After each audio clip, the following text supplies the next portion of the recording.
Hello and high সবাইকে, সবাই কেমন আছো? আশা করছি সবাই সুস্থ এবং ভালো আছো। আমিও ভালো আছি তোমাদের ভালোবাসে। আমার একটা নতুন ভিডিওতে তোমাদের সবাইকে স্বাগত। কয়েকদিন থেকে রেগুলার ব্লগ ভিডিও দিতে পারিনি, তাই ভাবলাম যে আজকে টুকিনাকি যা করি তাই তোমাদের সাথে শেয়ার করি। তো ব্লগটা সবাই দেখতে থাকো, আশা করি ব্লগটা তোমাদের সবাই ভালো লাগবে। আমরা মধ্যবিত্ত বাড়ির বউ, তো কী হয় বলো তো, মধ্যবিত্ত বাড়ির বউদের বা মধ্যবিত্ত বাড়ির ছেলে মেয়ে যাই হোক, মধ্যবিত্ত পুরো ফ্যামিলিতে একটা ভীষণ চাপে থাকে। মানে তারা হচ্ছে না খুব গরিব না খুব ধনী, এরকম থাকে। তো কি হয়, যারা খুব কোনো ধরো তোমরা আজকে একটু ভালো মন্দ বেশি খাচ্ছো বা বাড়ির কোনো কাজকর্ম করছো, সব ফেলাই দিতেছি আমি। আচ্ছা যাই হোক, বাড়ির কোনো কাজকর্ম করছো, তারা যখন মানে তার পাশের বাড়ির লোকদের জ্বলন উঠে, তারা কী বলে বলো তো, দেখা আছে কত না বড় লোক, আরও মানে নানা রকম কথা বলে। ঠিক আছে, এটা গেলে হচ্ছে তোমরা যদি কিছু করো তখন তাদেরও জ্বলে নেবে। এবার দেখা গেলো তোমরা কোনো কিছু কারণে খুব টেনশনে আসো, খুব একটা খুব বাজে পরিস্থিতি, তখন বলে খুব না ভাব দেখাইছিল, এখন কেন এরকম হলো। মানে তোমরা যদি তোমাদের যদি খারাপও কিছু হয় তাও হচ্ছে তোমাদেরই দোষ, তোমাদের যদি ভালো করো তাও হচ্ছে তোমরা কেন ভালো করবো, এরকম হচ্ছে মধ্যবিত্ত ফ্যামিলির দের হচ্ছে চাপ। তো আমাদেরও তো একই সেম। তো বাড়িতে টুকিনাকি কাজকর্ম শুরু হয়েছে, তো এরকম তা না ঘুরতে শুনতেই লাগে সবাইকে।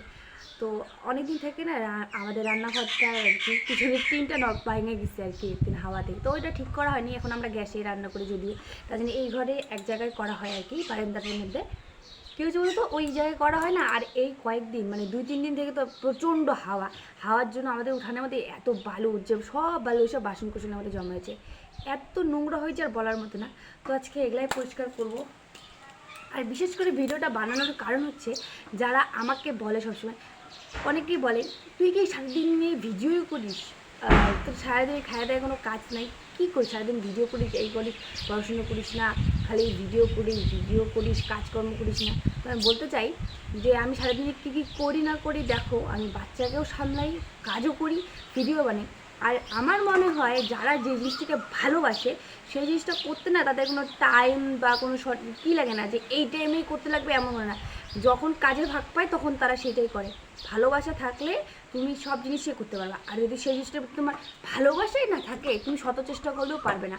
তো আমার মতো যারা যারা ভিডিও করে তারা জানে যে জিনিসটা তাদের কাছে কত ফেভারিট বা কত ভালো লাগার বিষয়, যে তারা সময় পেলেই করে।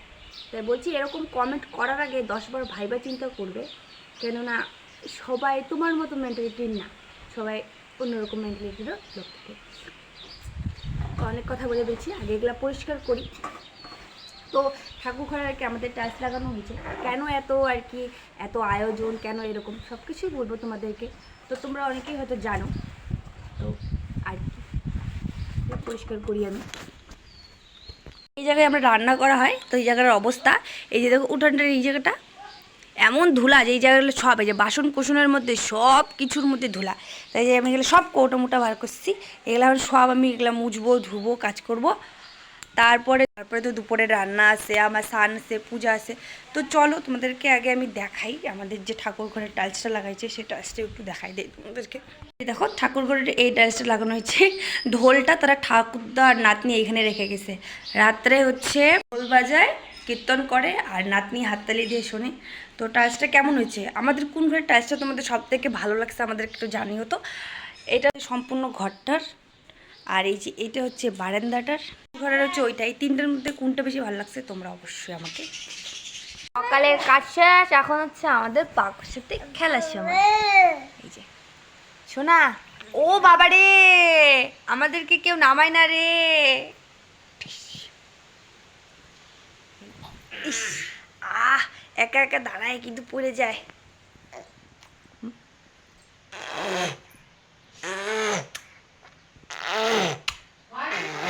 শোনা শোনা, আপা দাও তো একটা, শোনা একটা আপা দাও তো। এই যে দেখো আমাদেরকে পাকু। দুপুরে রান্না বান্না অনেকটাই কমপ্লিট হয়ে গেছে, শুধু মাছের ঝোলটা হয়ে গেল। তো তোমাদেরকে বলেছিলাম না যে ঠাকুরের ঘরের কাজ হচ্ছে, তো ওইখানে একজন মিস্ত্রি আসছে, এই কাঠ মিস্ত্রি, যে আর কি আমাদের ঠাকুরের যে আসনটা আছে ওটা বানাবে আর কি। একটা আসন, দুটো আসনের মধ্যে একটা আসন ভেঙে গেছিলো, তো ওই আসনটাই বানাচ্ছে। তো তার জন্য আজকে মাছ আনছি, মাছের ঝোল করেছি ঝিঙ্গে আলু দিয়ে, আর মাছের ডিম আনছি, ওটা আলু আর বেগুন দিয়ে ভাজা করেছি। তো এইসবে রান্না করেছি। যে ঝিঙ্গে আলু মাছের ঝোলটা এখন হচ্ছে। মাছের ডিম দিয়ে বললাম না যে আলু আর বেগুন ভেজেছি, এই যে আলু আর বেগুন। এগুলো দেখছো, এগুলো কিন্তু আমাদের গাছের বলতে যে পাকুর অন্নপ্রাশনের সময় টমেটো আর হচ্ছে আমসত্ত্ব চাটনি করার জন্য না, টমেটোর বীজগুলো আর কি যেদিক দিয়ে মানে ফেলে দেওয়া হয়েছে ওইদিকে এত টমেটো গাছ হয়েছে যে বলার মতো, আর সব টমেটো এরকম করে পেকে আছে। মানে নিজের গাছের বাড়ির ফল খেতে যে কত ভালো লাগে, মানে সবজি হোক ফলে হোক যাই হোক, ওটার কি টেস্টই আলাদা থাকে। আর হচ্ছে কি বলতো, মানে হইলেও খাইলাম এরকম না, মানে দেখাটাও সে ভালো লাগে। আমার তো তুলতে বিশেষ করে ভালো লাগে, লাল লাল ঝুলে থাকে তুলো, সেই মজা লাগে আমার। এই যে এই আসন দুইটা তৈরি করা হয়ে গেছে, রং টং সব কমপ্লিট। বৃহস্পতিবারে ঠাকুর স্থাপিত করা হবে ঘরের মধ্যে। পাড়ে কি হাওয়া! আর এমনিতে বললাম না, এমনিতে যে হাওয়া দিচ্ছে আর কি বলার মতো না, হাওয়া ভীষণ। দেখো, আয় মা আয়, আর কত ঘুরবি, আয়। তো আজকের ব্লগটা আমি এখানেই শেষ করছি। এখন আমরা মা বেটি একটু ঘুমাবো। তো আজকের জন্য এতটুকুই। আশা করি ব্লগটা তোমাদের সবার ভালো লাগবে।